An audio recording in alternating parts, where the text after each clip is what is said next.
All right. Our next section we're going to do here today is going to look into what these colonial empires that the Spanish and the Portuguese set up in Latin America were like.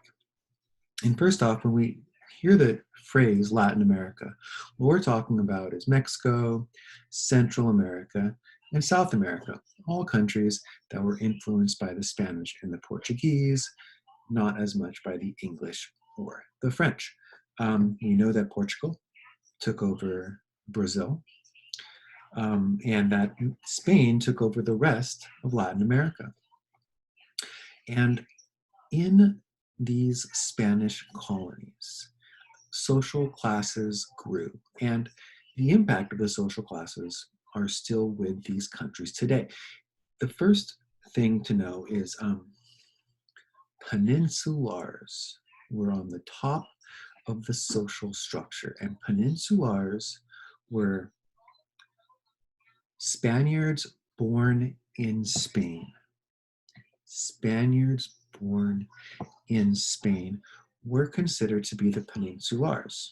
So if you wanted to be a governor of a state or in charge of a certain area, not only did you have to be of full Spanish blood, but you also had to be born in Spain, come across on a ship, right, land, and then you could be a high-ranking position in Latin America. The second group were called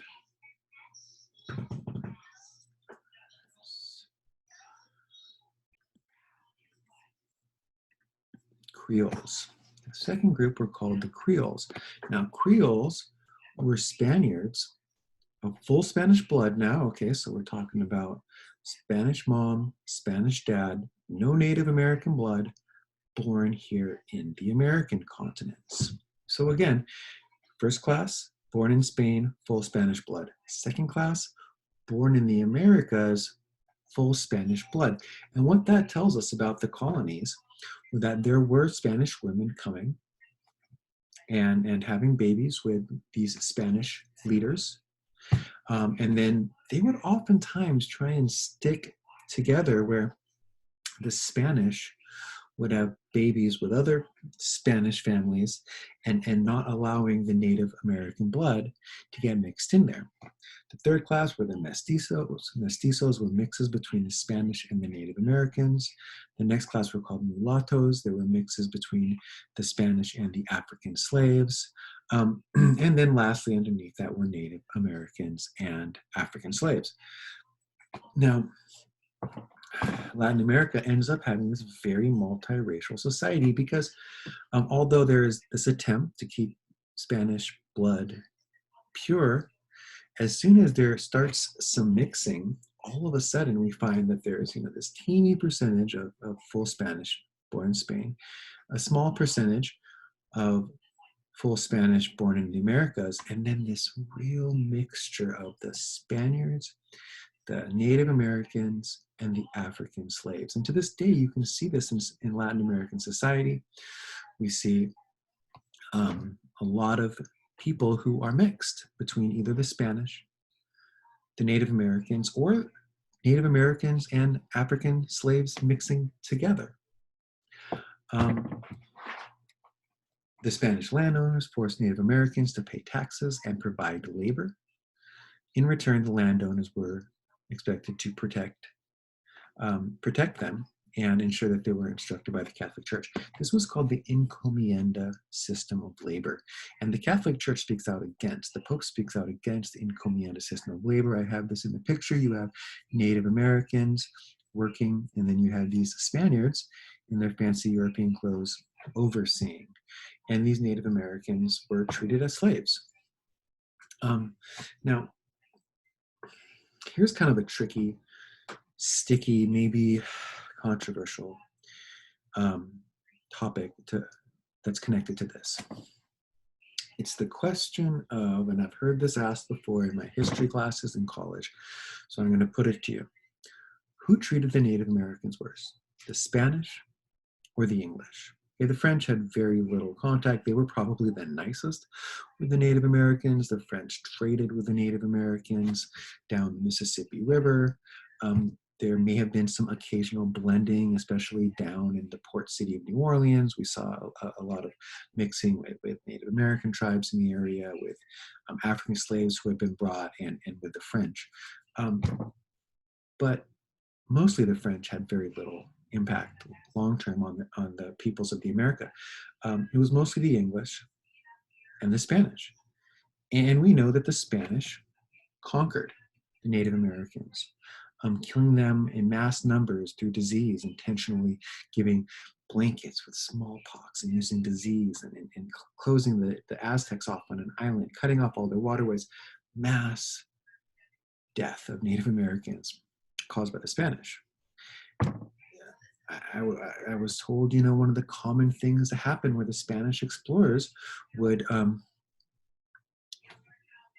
take Native American women and oftentimes rape them as a way to, they would call it the spoils of war. We won this battle, we're going to take your women and we're going to abuse them. Which oftentimes has led to mestizos, which leads to these mixed peoples. Now we have these Native American women having Spanish babies, the Spanish seed mixing with the Native Americans. I had a teacher in college who told me that the term madre in Spanish is kind of a bad word, which just means mother. And this isn't true in Spain, but in Mexico it is. And he told me, he was my Latin American studies teacher, that this had to do with all of the rape that was taking place by the Spanish of Native American women during this point. The Spanish made slaves of the Native Americans, as you can see with the Encomenda system. Now, on the other side of that are the English, who really came across as families more than as men, explorers, and who stayed separate. Right? Maybe, in the plantations, we saw less of this, but where our population started in the States, in Massachusetts, the Pilgrims, Massachusetts Bay Colony, these people didn't want to mix with the Native Americans. They said, hey, look, we're going to take a little bit of land and thank you. And then as more English came, they would take some more land and maybe fight a war to take some more land. But then you stay over there and we'll keep our stuff going on over here.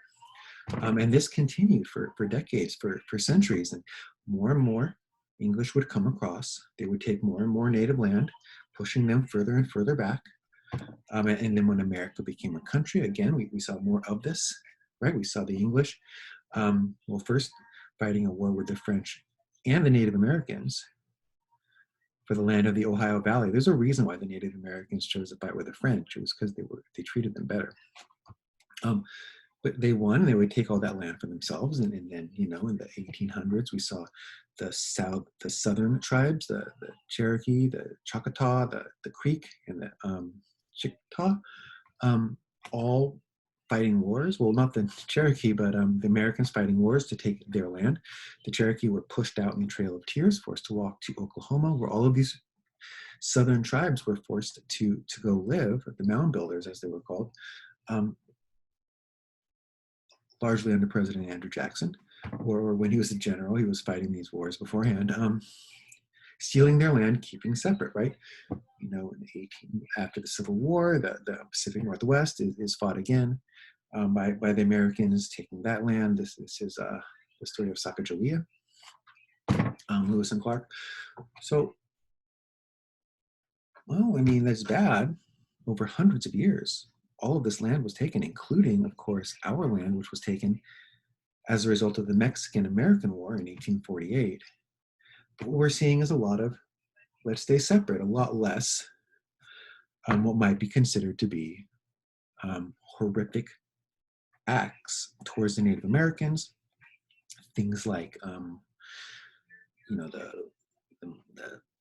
killing by disease, the genocide, the raping of the women, the enslavement, right? Here's the thing. To this day, there are hundreds of millions of Native Americans or people who are of Native American blood from Latin America around. Okay, these people live in Latin America, in Mexico, in Central America, and in South America. We know that there are hundreds of millions of people who have blood of Aztecs, of Chumash, of Maya, of Inca. When was the last time you met a Native American of Chumash blood? Chumash were the groups who lived here in this city where we live now. I don't see many Chumash walking around. What about, we know the Navajo Nation in northern Arizona and New Mexico is still pretty strong, but a lot of the Native Americans, although because there was no mixing, a lot of the Native American groups of the United States died and their bloodlines disappeared. Where, ironically, because of the bad treatment of the Spanish, oftentimes, but the eventual mixing with these people of the Spanish, oftentimes we found that the Aztec blood, that the Maya blood, that the blood of Latin American Native Americans lives on. So, oh, history, how ironic you can be.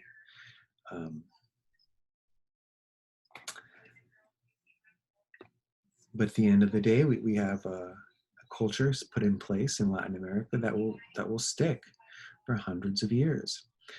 Where you have the Spanish born in Spain on top, the Spanish you tried to stay separate from Native Americans as a second class, and then the mestizos, the mix between the Spanish and the Native Americans being this really kind of strong third class. And oftentimes these people are business owners. These people are the more wealthy of the Native American, of the Latin Americans, and then beneath them Native Americans or mulattoes, Native Americans, and then slaves or mixes between the Native Americans, slave. A really complex social structure in Latin America is born.